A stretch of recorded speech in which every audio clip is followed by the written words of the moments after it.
اگلا سوال ہے ساتھی پوچھتے ہیں شیخ محترم، جیسے کہ ہمارے دوست کہتے ہیں کہ خلافت عثمانیہ کے زوال میں یعنی سلفیوں کا بڑا ہاتھ تھا، اس کا کیا پس منظر ہے شیخ؟ اولاً تو سلفی سے کیا مراد لیتے ہیں، وہ کون سے لوگ، ہندوستانی سلفی یا کون سے سلفی لے رہے ہیں؟ پتہ نہیں، میرا وہی اہل حدیثوں کو نشانہ بنایا جاتا ہے۔ سوال یہ ہے کہ انہیں کچھ پتہ ہے ان کو کہ سلطنت عثمانیہ کا زوال جو ہے کب ہوا ہے اور کس کے ہاتھوں ہوا ہے؟ سلطنت عثمانیہ کا زوال اور اس کا جو ہے خاتمہ ایک خاص یہودیوں کے ہاتھوں ہوا ہے۔ دونما یہودی مصطفیٰ اتاتورک، کمال اتاتورک جو آئے تھے، وہ خالص وہ لوگ جو ہے حالانکہ دوسری عالم جنگ میں جو محاذ سلطنت عثمانیہ کے پاس تھا اس میں کامیاب ہو رہے تھے، آگے بڑھ رہے تھے، وہ آگے بڑھ رہے تھے، لیکن پیچھے سے چونکہ چاہے دوسرے چیز ہوں، خلفاء ہوں یا دوسرے ہوں، ان کے ساتھ یہ جو یہودیوں کی اپنی ایک جماعت تھی، وظاہر مسلمان ہوئے تھے، وہ ملے ہوئے تھے، لہذا وہ اپنا پیچھے سے کھینچ رہے تھے، ایک چیز۔ دوسری چیز یہ ہے، اگر سلفیوں سے مراد یہ لے رہے ہیں کہ سعودیہ حکومت، تو سوال یہ ہے کہ پہلی سعودی حکومت جو سن 1700 کچھ میں 1333 میں 1233 میں ہمارے خیال سے ختم ہوئی ہے۔ کب؟ 1233 میں۔ پھر اس کے کچھ سالوں کے بعد ترکی بن فیصل نے ہمارے خیال سے رحمہ اللہ نے انہوں نے دوبارہ اس کی بنیاد ڈالی اور وہ کافی چلتی رہی۔ وہ یہ آئی ہے تقریباً یہ آئی ہے 1297 تک ہمارے خیال سے، 1297 تک یا اسی کے قریب چلی ہے، 1297 تک چلی ہے۔ اس زمانے میں تو ترکیہ کے ساتھ برطانیہ کا اپنا ان کی مصالحت تھی دونوں کی، تو کس کا ساتھ دے کر کے اس کو گرایا ہے ان لوگوں نے؟ ان کی مصالحت تھی۔ اور ملک عبدالعزیز جس زمانے میں، ملک عبدالعزیز رحمہ اللہ جس زمانے میں آئے ہیں، اس سے پہلے وہ ہوئے ہیں، یا تو اولاً جزیرہ عربیہ پر کسی کا کوئی قبضہ نہیں تھا، اس علاقے میں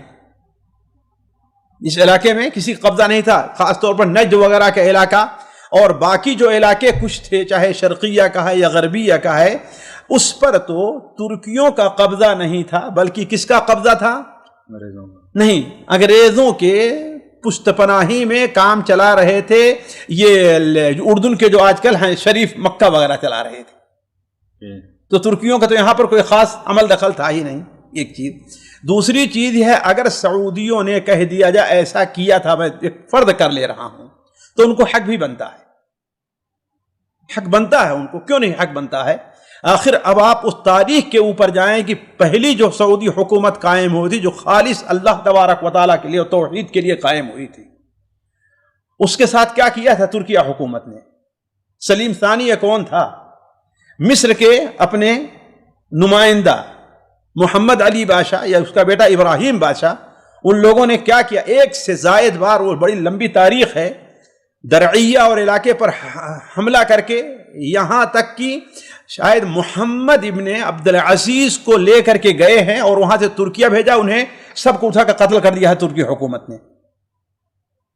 جی، ترکی حکومت سے مراد کیا ہے؟ عثمانیہ خلافت؟ جی، عثمانیہ خلافت، جی، ان کو قتل کر دیا ہے، صرف اس لیے کہ یہ لوگ مزارات کو نہیں مانتے ہیں، یہ لوگ اس کو نہیں مانتے، یہ لوگ اس کو نہیں مانتے، اور خطرہ ہے کہ یہ جس طریقے سے دعوت لے کر کے چلے ہیں، لوگ ان کی بات مانتے جائیں گے اور ہمارے آگے بڑھتے چلے جائیں گے۔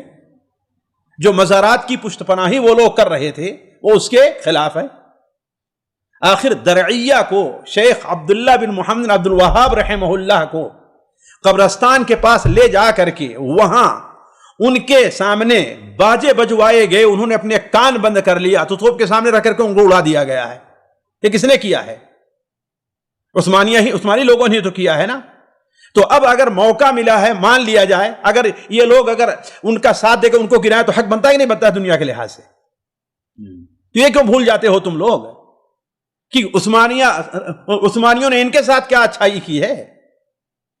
یعنی کوئی معمولی بات ہے کہ یہاں سے صرف اس لیے کوئی جرم نہیں ہے، صرف اس لیے ہے کہ کلمہ لا الہ الا اللہ کو پھیلانا چاہتے ہیں، مزارات کو ہٹانا چاہتے ہیں، توحید کو آگے بڑھانا چاہتے ہیں، اور ان کا جرم اتنا بڑا ہو گیا ہے، اتنا بڑا ہو گیا کہ ایک موحد کے سامنے، ایک عالم کے سامنے لا کر تم باجے بجوائے جاؤ اور وہ اپنے کان بند کر لیتا، توپ سے اس کو اڑا دیا جائے، یعنی معمولی چیز ہے یہ؟ اور جتنے لوگوں کو پکڑ کر لے جایا گیا مصر، وہاں لے کر کے گئے ابراہیم بادشاہ، انہیں کہاں بھیج دیا گیا؟ آستانہ جس کا نام رکھتے تھے، اور وہاں جا کر انہیں قتل کر دیا گیا، سب کسی کو نہیں چھوڑا گیا۔ یہاں تک کہ شیخ محمد بن عبد الوہاب کی اولاد کو بھی یہاں سے اٹھا کر کہاں لے جایا گیا؟ جو لوگ بھاگ گئے، ورنہ کہاں لے جایا گیا؟ مصر لے جایا گیا۔ یہ صاحب کتاب فتح المجید عبد الرحمن، یہ کہاں بن عبداللہ آل شیخ جو ہے، یہ کہاں تھے؟ بچپن ہی میں ان کو مصر لے جایا گیا، ان کی اصل تربیت مصر کے اندر ہوئی، پھر وہاں سے آئے ہیں دوبارہ یہ۔ تو ان تاریخوں کو نہ چھیڑا جائے، ورنہ وہ کوئی دودھ کے دھولے ہوئے نہیں ہیں۔ ان لوگوں نے جو کیا ہے وہ اس سے بہت برا کیا ہے۔ تو اب اگر مان لیا ہے تھوڑی دیر ان کی بات صحیح ہے، تو ملک عبدالعزیز کو موقع ملا ان سے بدلہ لینے کا، جبکہ یہ بات غلط ہے۔ ملک عبدالعزیز رحمہ اللہ کے زمانے میں عثمانیہ دور خلافت رہی کہاں گیا تھا؟ 1908 کے اندر سلطان عبدالحمید جو آخری خلیفہ تھے، انہیں برخاست کر کے الترکیہ الحدیثہ، اس کے اوپر ایک کمیونسٹ اور ایک علمانی، ایک سیکولر ایسی حکومت قائم کی گئی، جس کے اندر یہ تھا کہ اگر کوئی عورت باہر سر پر اپنے دوپٹہ رکھنے، اسے سیدھے قتل کر دینا ہے۔ داڑھی رکھنا منع ہو گیا، حرام ہو گیا۔ سب سے بڑی جو مسجد تھی، اسے مسجد سے بدل کر کے کیا کر دیا گیا؟ میوزیم بنا دیا گیا۔ تو یہ تو ترکی حکومت تھی، اس وقت ملک عبدالعزیز آئے ہیں، تو حق بنتا ہی نہیں بنتا ہے ان کو۔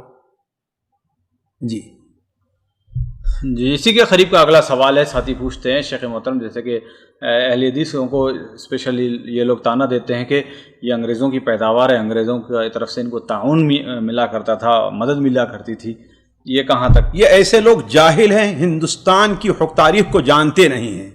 سب سے زیادہ نقصان ہندوستان کو آزادی کے موقع پر علمی اعتبار سے اہل حدیثوں کو پہنچا ہے۔ ہندوستان میں جی، علمی لحاظ سے اہل حدیثوں کو پہنچا ہے۔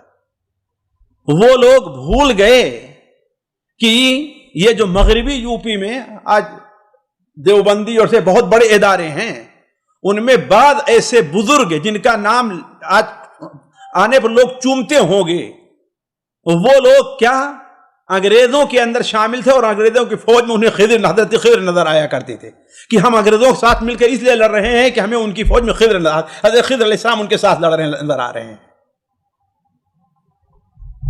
جی چھوڑیے وہ تاریخ ان لوگوں کی ہے، لیکن جو ہے جانتے ہیں آج کل بی جے پی یا دوسروں کی جو سیاست ہے نا، کہ جھوٹ اتنا بولو، الزام اتنا لگاؤ کہ لوگوں کو شک ہو جائے، جو ہے سچ کے جھوٹ ہونے کے بارے میں شبہ ہونے لگے، ہاں یہ بھی جھوٹ ہے، سچ جو ہے سچ جھوٹ اور جھوٹ سچ۔ جی سامعین کرام، ہمارے علمی اور عوامی دروس اور سوال و جواب کی مجلسوں سے آپ خود بھی مستفید ہوں اور اپنے دوست و احباب کے ساتھ بھی شیئر کریں۔ عین ممکن ہے کہ آپ کے شیئر سے کسی کی اصلاح اور آپ کے لیے صدقہ جاریہ بن جائے۔ واٹس ایپ پر اسلامک میسج حاصل کرنے کے لیے نمبر نوٹ فرمائیں: یعقوب عزیز 00966 5089 59707۔ واٹس ایپ سوال و جواب گروپ میں ایڈ ہونے کے لیے نمبر نوٹ فرمائیں: عبدالسلام عمری 00966 502627 622۔ نمبر بھیجتے ہوئے نام اور پتہ ضرور لکھیں۔ اسی طرح ہمارے یوٹیوب چینل اسلامی دعویٰ کو ضرور سبسکرائب کریں تاکہ ہماری ہر نئی اور اہم ویڈیو کی اطلاع آپ کو فوری حاصل ہو جائے۔ تمام دروس، مقالات اور سوال و جواب سیریز کے لیے ہماری مشہور ویب سائٹ www.islamidawah.com کا مشاہدہ کرتے رہیں۔ السلام علیکم ورحمۃ اللہ وبرکاتہ۔